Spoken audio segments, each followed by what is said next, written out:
அன்பு நேயர்களே வணக்கம். பொன் கிடைத்தாலும் புதன் கிடைக்காது என்று சொல்வார்கள். அந்த பொன்னுக்கு நிகரான புதனுக்கு அறிவுக்கடவுள், அறிவுக்கான கிரகம் என்று ஒரு பெயர் உண்டு. அறிவன் அப்படிங்கிற ஒரு பெயர் உண்டு. இது அறிவு தேவதை, ஞான தேவதை. இந்த ஞான தேவதை தான் கலைமகள் என்கிற பெயரோடு இருக்கின்றாள். அந்த கலைமகளுக்கான விழா தான் நாளை தினம் நடைபெற இருக்கிறது. இது ஆயுத பூஜை என்று சொல்லுவார்கள். ரொம்ப எளிமையான விழா, எல்லாரும் கொண்டாடுகின்ற விழா. வீட்டிலே நம்ம உபயோகப்படுத்துகின்ற அத்தனை பொருள்களுக்கும் ஒரு பூஜை போடுவது என்பது ஆயுத பூஜை.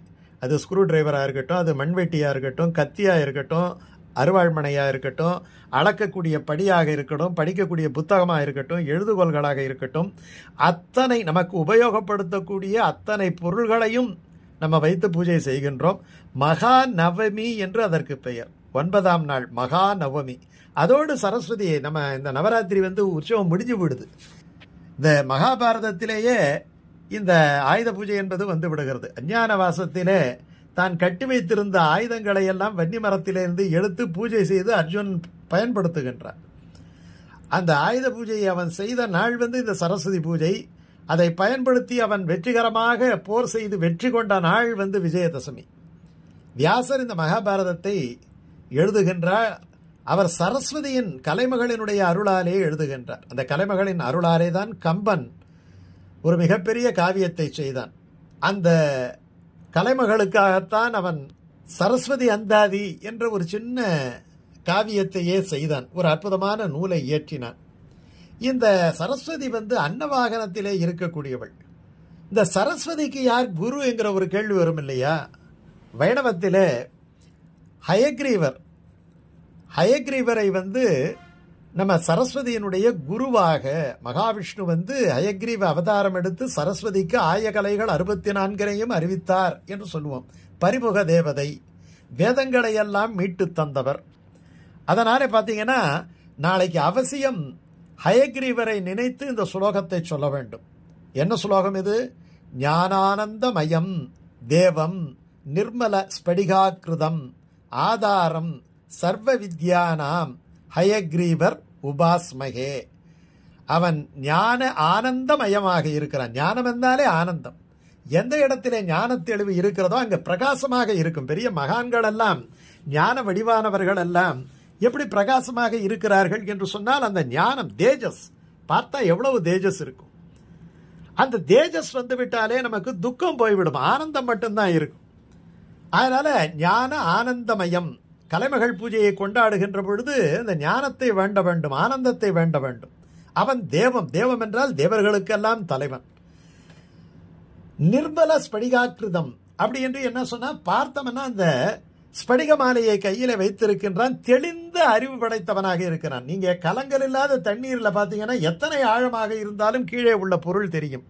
அதை போல இந்த அறிவு என்பது எல்லாவற்றையும் காட்டி கொடுத்துவிடும், முக்காலத்தையும் காட்டி கொடுத்துவிடும். அதற்காகத்தான் அந்த நிர்மலமாகிய அந்த ஸ்படிக மாலையை கலைமகளும் வைத்திருப்பாள், ஹயக்ரீவரும் வைத்திருப்பார். சர்வ வித்யானாம் ஆதாரம், எல்லா வித்தைகளுக்கும் ஆதாரம் அவள்தான். அப்படிப்பட்ட ஹயக்ரீவர், கலைமகளுக்கு குருவாகிய ஹயக்ரீவரை நாம் என்ன பண்ண வேண்டும்? உபாசனை செய்ய வேண்டும். உபாஸ்மகே, வணங்க வேண்டும்.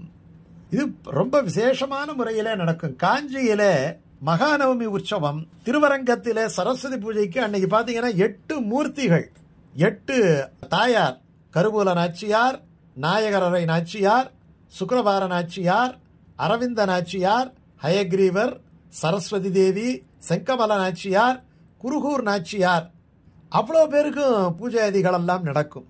எல்லா இடத்துலையும் பார்த்தீங்கன்னா நாளைக்கு ரொம்ப விசேஷமான திருமஞ்சனம் தாயாருக்கு நடக்கும். நடந்து பிரகார வலம் வரும். ஏகாசனத்திலே காஞ்சிபுரத்திலே இந்த சரஸ்வதி பூஜை என்பது ரொம்ப சிறப்பான பூஜையாக கொண்டாடப்படும்.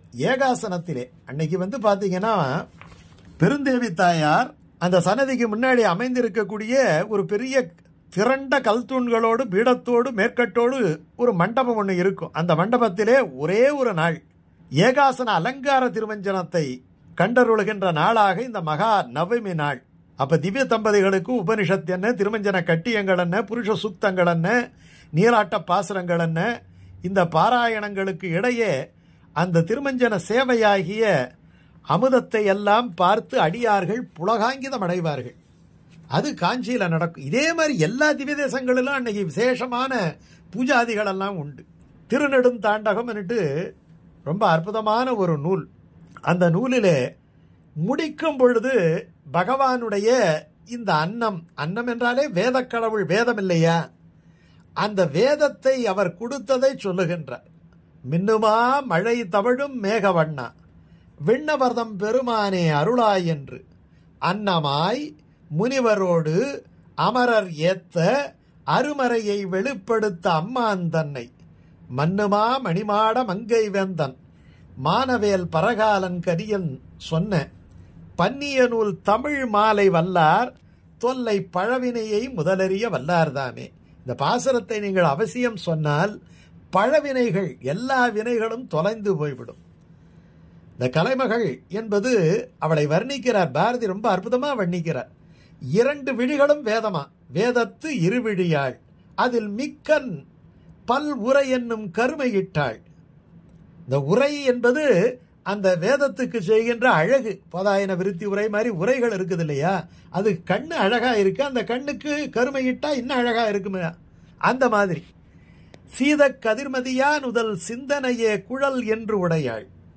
அந்த சிந்தனை தான் அழகான கருத்த குழல். வாத தருக்கம் எனும் செவிவாய்ந்த நல் துணிவெனும் தோடுடையாள். படித்தவன் துணிச்சலோடு இருக்க வேண்டும், அந்த துணிவுதான் தோடு. போதமென் ஆசையினாள், போதம் என்பது ஞானம். அவளுடைய மூக்கு இருக்கிறது அல்லவா, அது ஞானம். நலம் பொங்கு பல் சாத்திர வாயுடையாள், எல்லா நல்ல விஷயங்களையும் சொல்லக்கூடிய அற்புதமான வாயை உடையவள். அப்படிப்பட்ட கலைமகளுக்கு ஆயுத பூஜை கொண்டாடப்படும் தினமன்று இந்த மின்னுமா மழை தவழும் மேகவண்ணா விண்ணவர்தம் பெருமானே அருளாய் என்று அன்னமாய் முனிவரோடு அமரர் ஏத்த அருமறையை வெளிப்படுத்த அம்மான் தன்னை மன்னுமா மணிமாட மங்கை வேந்தன் மானவேல் பரகாலன் கரியன் சொன்ன பன்னிய நூல் தமிழ் மாலை வல்லார் தொல்லை பழவினையை முதலறிய வல்லார்தாமே என்கின்ற அந்த திருமங்கையாழ்வானுடைய திருநெடுந்தாண்டக பாசுரத்தை பாடி தூபதீபங்கள் இட்டு நம்முடைய படையலை போட்டு இந்த சரஸ்வதி பூஜையை அமர்க்களமாக கொண்டாட வேண்டும். நாளைக்கு அமிர்த யோகம், பூராட நட்சத்திரம் முடிஞ்சு உத்திராட நட்சத்திரம் வருது, புதன்கிழமை காலையில் 7:30 to 9 மணி வரைக்கும் இந்த சரஸ்வதி பூஜையை கொண்டாடலாம். மதியம் 1:40 to 3:10 வரைக்கும் ஹோர நல்லா இருக்கு, கொண்டாடலாம். மாலை கொண்டாடுகின்றவர்கள் 4:10 to 5:10 வரைக்கும் கொண்டாடலாம். இரவு 7 மணிக்கு மேலே நீங்கள் எவ்வளோ நேரம் வேணாலும் கொண்டாடலாம். இந்த நேரத்தையும் குறித்து வைத்துக்கொண்டு நாளை சரஸ்வதி பூஜையை நீங்கள் சிரத்தையோடு கொண்டாடுங்கள். அந்த கலைமகளின் அருளோடு ஹயக்ரீவர் அருளையும் பெறுங்கள்.